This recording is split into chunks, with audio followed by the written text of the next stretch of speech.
Hello, you are listening to the Secular Buddhism podcast, and this is episode number 38. I am your host, Noah Rasheta, and today I'm talking about life with and without beliefs.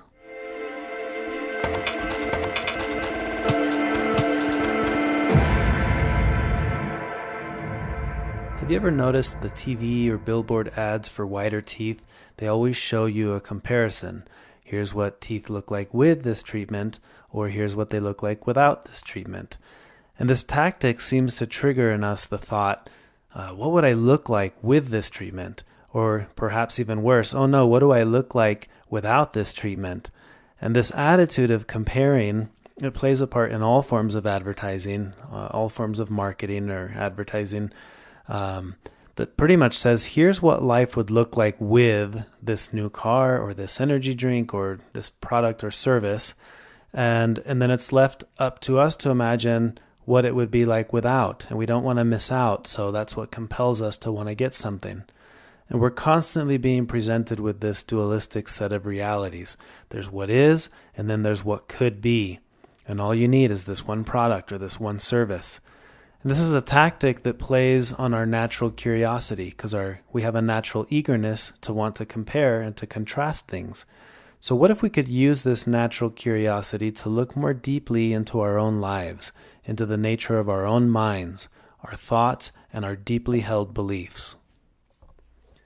Before I jump into that, though, I do want to remind you that this podcast is made possible by the Foundation for Mindful Living, a 501c3 nonprofit with a mission to make the world a better place by teaching people to live more mindfully. The goal of the foundation is to make mindfulness teachings available to anyone, anywhere. And we can do that with the support of our listeners. If every podcast listener donated just $2 a month, the foundation could host mindfulness retreats and workshops all over the country, perhaps even the world, completely free to the attendees. Now, I love recording the podcast. I love teaching workshops, hosting retreats, and I never get tired of teaching about mindfulness or talking about Buddhism. The only part of all of this that's difficult for me is to ask for donations. Unfortunately, in the past, I've been in a position to be able to do this without relying on any kind of support. This has been my way of giving my time and resources. And this has allowed me to do everything on my own dime. And I've been happy about that.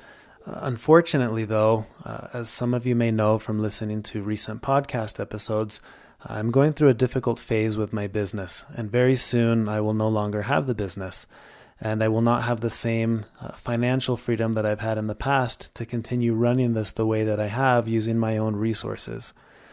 And during this time, the podcast has grown quite a bit. It's become the number 2 podcast in the world for Buddhism, and it's consistently in the top 50 now for religion and spirituality in the world. I'm very thankful to each of you for listening and for supporting when you can, because it couldn't have grown without you. But that also means I'm dealing with significantly more bandwidth and resources to just keep it all running. And as of now, it's about 0.2% of monthly listeners that are donors, whether that's a one-time donation or a monthly donation. And I would love to get that percentage up a bit. I don't know what a proper goal is, but between 2 and 5% of listeners making a donation would make a significant difference in the resources that I would have to be able to take this and do more with it. That would allow me to make this my full-time project. So here's my pitch to you.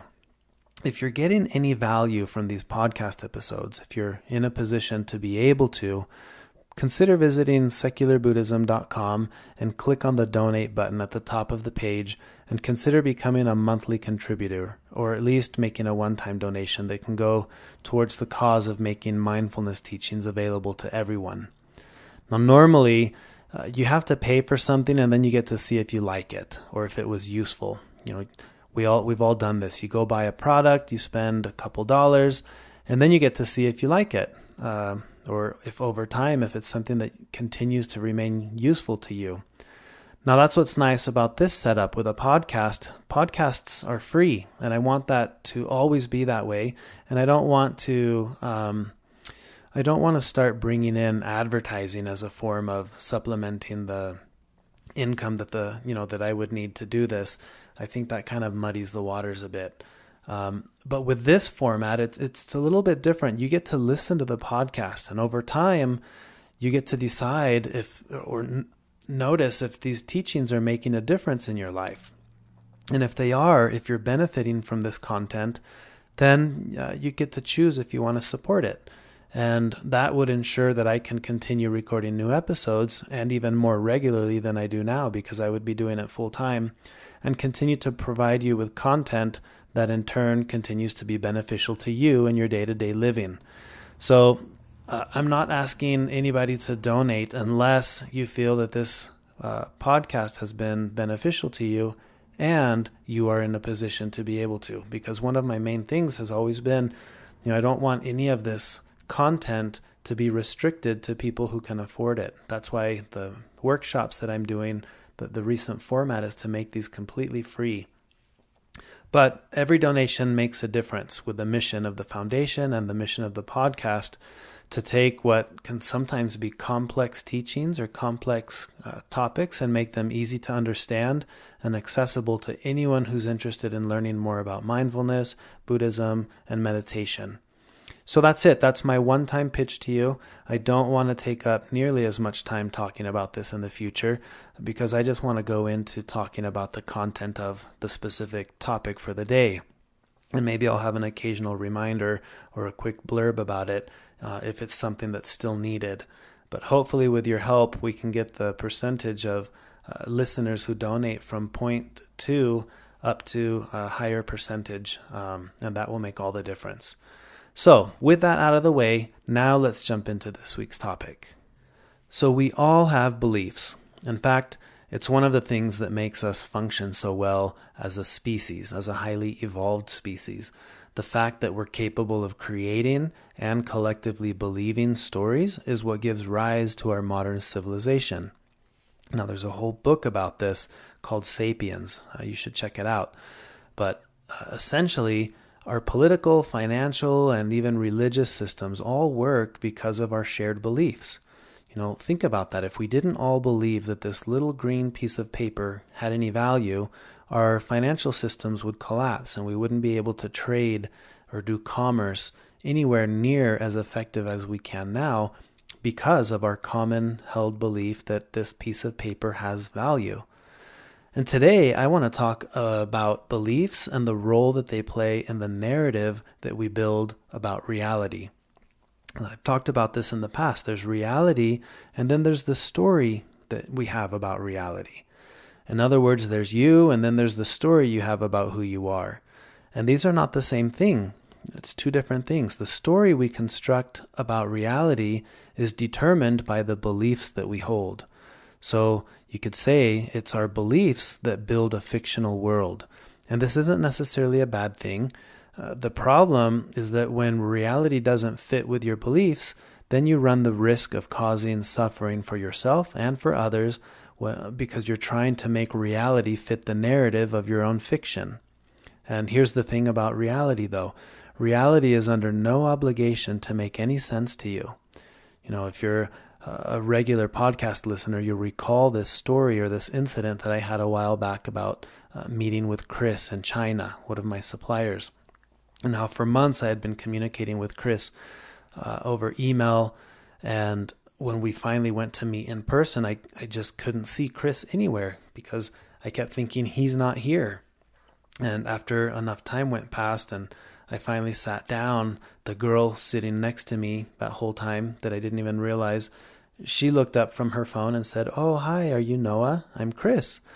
And the story has stuck with me because the story reminds me of how my belief is what blinded me. There was no problem with reality. Reality was what it was. I was there, Chris was there, but I couldn't see Chris because of the belief, because of the concept. The conceptual Chris blinded me from the real Chris. And this is where, I talk about there's what is, and then there's the story of what is. For me, the story was that Chris was a guy. And that's why I couldn't see Chris, the female, sitting there all along. So that's what I'm talking about when we look at this duality between what is and the story of what is, or the narrative that we've constructed around what is. And that narrative is influenced by our beliefs. So in that specific event, like I said, there was absolutely no problem with reality. It was a problem with the narrative that was influenced by my belief that Chris was a man. Remember, all of this happened during a time in my life when I was deliberately trying to be aware and to be mindful. So what does that say? If I wasn't even aware that I wasn't aware of reality, well, then I'm in a dilemma. What do we do about that? How do we overcome that? If our beliefs are influencing our narrative or the story around reality, how can we work with that? So I don't think that we can just eliminate our beliefs. I'm not sure that we can, and I'm not sure that we need to or want to.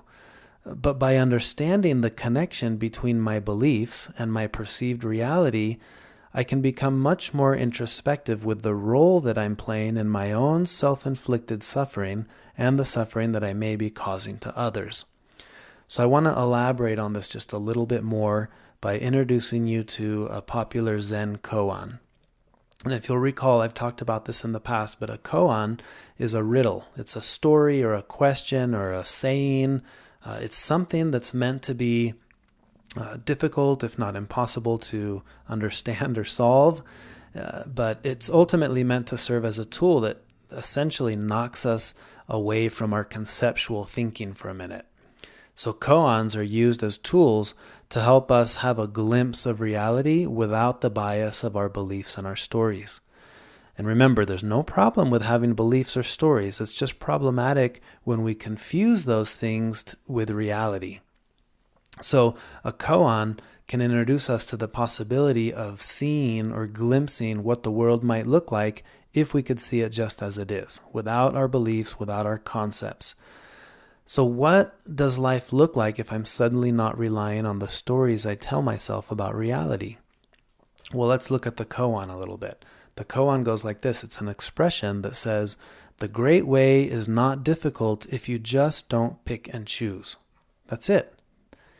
The great way is not difficult if you just don't pick and choose. I've worked with this for a while. What does this mean? And I'm going to tell you what it means to me, but remember, at the end of the day, with this and with all other things, the only real question that matters is, what does it mean to you? For me, I think of it like this. Life is not difficult if you just don't pick and choose. But what is it that we don't have to pick and choose from? Well, to me, this is reality versus the story I have about reality. See, that's the game I'm always playing. I'm trying to decipher what's reality versus what's the story I have around reality. And we're always choosing. We're picking and choosing between the two without even realizing that that's what we're doing. So we're always caught up in the fictional reality that we've created because of our beliefs. And this koan is saying, what if you could learn to see reality as it is? And then you would never have to pick and choose between what is and what you think is. What if events in life don't have to be anything other than what they are? No stories, no fiction. I often talk about the analogy of a car cutting you off. And you can notice how quickly the story influences your view of reality.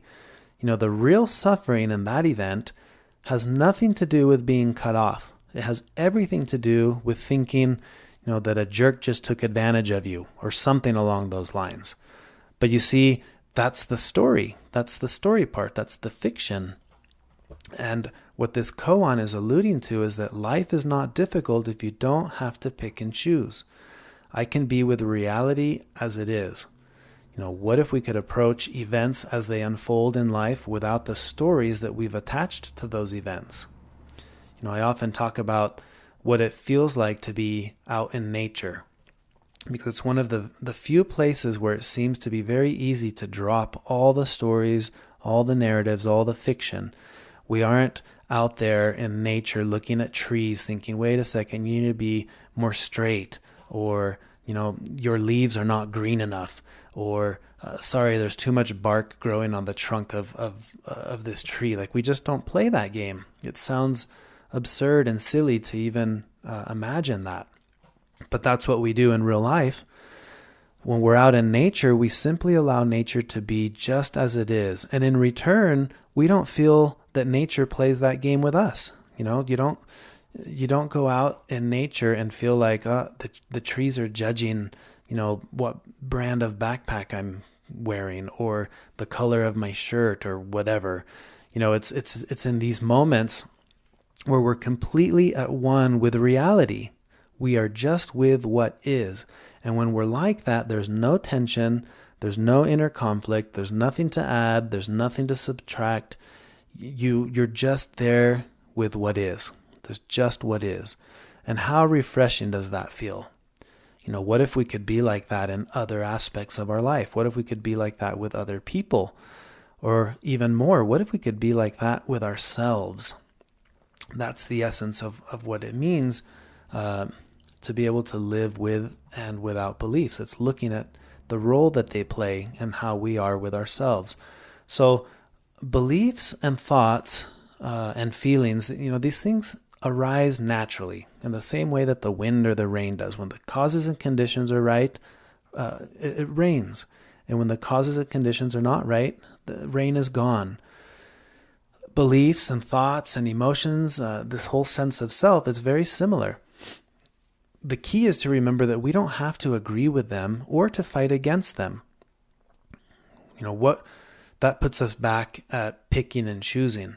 And it's not difficult if you don't have to pick and choose. So we all know that Buddhism teaches this concept of non-attachment. And sometimes I think that's a concept that can be difficult to understand. And in some ways, I like presenting this on the kind of the flip side of that notion is the wisdom of adaptability. So in the context of time, we say that all things are changing, all things are impermanent. So attachment is what seems to bring a sense of permanence to things that are not permanent. And Thich Nhat Hanh says, it's not impermanence that makes us suffer. What makes us suffer is wanting things to be permanent when they are not. And I think in a similar way, a lot of our suffering arises not necessarily from having beliefs, but from wanting those beliefs to be permanent when they're not. Thinking this is this way and it always needs to be this way.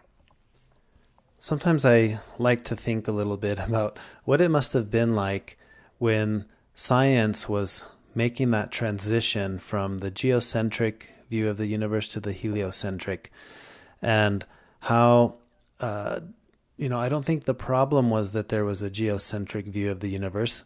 They didn't know. And if you were just observing the night sky without the proper knowledge, it would be easy to assume everything is spinning around us. Now, the problematic part of this is when a new model comes out that makes more sense and you can't let go of your current belief that the earth is the center of the universe. That's where it becomes problematic, because wanting our beliefs to be permanent can be problematic when they're not permanent. Nothing is permanent. All things are changing. So this is where that wisdom of adaptability comes in. Imagine how much more healthy it was for the scientists who were able to hold a view that the earth is the center of the universe, to be presented with new information that makes sense and say, oh, well, okay, it looks like the sun is the center. We're revolving around the sun. It's not revolving around us. That's the wisdom of adaptability. And to say, okay, all right, well then, that changes everything. From here, I'll view it differently. That's what it means to not have to pick and choose. At that moment, you're not stuck with the cognitive dissonance of what you think is versus what it seems, what reality is saying. You can just say, I'm not going to pick and choose. I'm going to go with reality every time, even when I don't know, even if it doesn't make sense, or, it allows you to have, to loosen the death grip that you have on your view of reality. I think it's perfectly fine and healthy to hold a belief and to know that this is just how I view it now. This is how it is. It doesn't mean it'll always be like this, because if new information comes along, I would be happy to change my view. That's the wisdom of adaptability. There's an expression that's common in Buddhism that says, right now, it's like this. And It's an expression to remind us that we have the tendency to make things feel permanent. If you're going through a difficult time, it's easy to think, well, now life sucks, as if it was this permanent thing. And the expression right now, it's like this, is the reminder that it's in the context of time. Sure, it's fine to say this sucks. What I'm going through sucks. But it won't always be that way, because the nature of things is that they're impermanent. Things are always changing. This is where the story, the parable of the horse that I've shared so many times in so many podcast episodes, who knows what is good and what is bad. It's trying to get us to understand that in the context of time, sure, right now I'm suffering because my son fell off the horse and he broke his leg. That seems like that's a bad thing. But the thing is, I don't know, that's permanent, because tomorrow I may be grateful that happened because now he wasn't conscripted into the army. That's the point, is that it's permanence that makes it problematic. Trying to hold on, as Thich Nhat Hanh says, it's not impermanence that causes suffering. It's wanting things to be permanent when they're not. Now, I want to deviate a little bit on another thought around all of this. Have you ever noticed how it feels whenever you're around someone that you want them to be different than how they are? Have you ever noticed how that feels? Now, and I'm not saying that it's right or wrong to want someone to be other than they are. I'm not saying that. I'm just asking you right now to look for a minute into your own self. What does it feel like? How do you feel when you're around someone who you don't want them to be how they are? You want them to be different than how they are. How does that feel? Because it's the same way that we feel in general towards life when we're wanting life to be other than it is. And that's the very definition of suffering in the Buddhist sense. Suffering arises when we want life to be other than it is. And I remember feeling this way around a certain person in my own life, someone close that I felt was judgmental or harsh or difficult to be around. And I always thought that the solution is, when this person changes, then it'll be good. Then life won't be difficult. Then I won't ever have to suffer around that. And, it wasn't until later through contemplative practice and stuff that I realized when I didn't want this person to be any different than how they were, that's when there was true peace between us. And I was completely content with them being who they were. That's fine if they wanted to be judgmental or harsh to me. I was at peace. And the irony is that peace allowed them to change, not because I wanted them to, but because they had the freedom to. But that's not the goal, right? They don't have to. They could be, you're going to have peace when you're content with life just as it is. And it's not just with life and not just with others. I think what I really want to get at here is you do this with yourself. There's who you are and who you think you should be.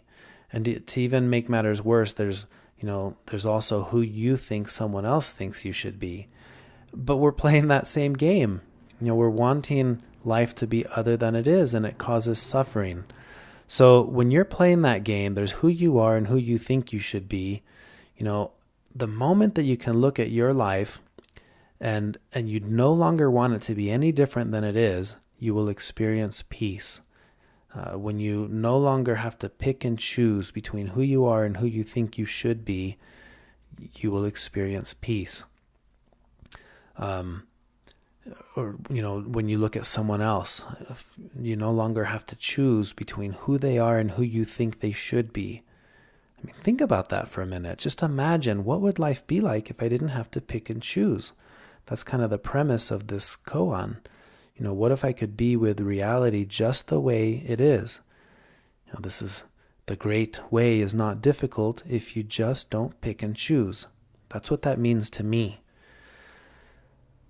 Hopefully you'll be able to spend some time and look at this and ask yourself that question. What would I be like if I was completely accepting of me just the way that I am, and I wasn't comparing or having to pick and choose between me and the me that I think I should be, or life and the life that I think should be, or another person, who they are and who I think they should be. What if you could be around someone and accept them just the way that they are? I promise you it would make a very big difference in what you feel. Notice how it feels when you're around someone that you want them to be other than how they are. Notice how it feels when you want to be other than how you are.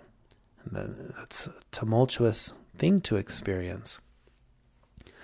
So this podcast episode was inspired by a chapter in the book Bring Me the Rhinoceros and Other Zen Koans That Will Save Your Life by author John Tarrant.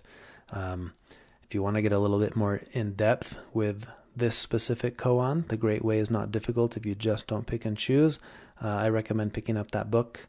And as always, if you enjoy this podcast, please share it with others, write a review, give it a rating in iTunes.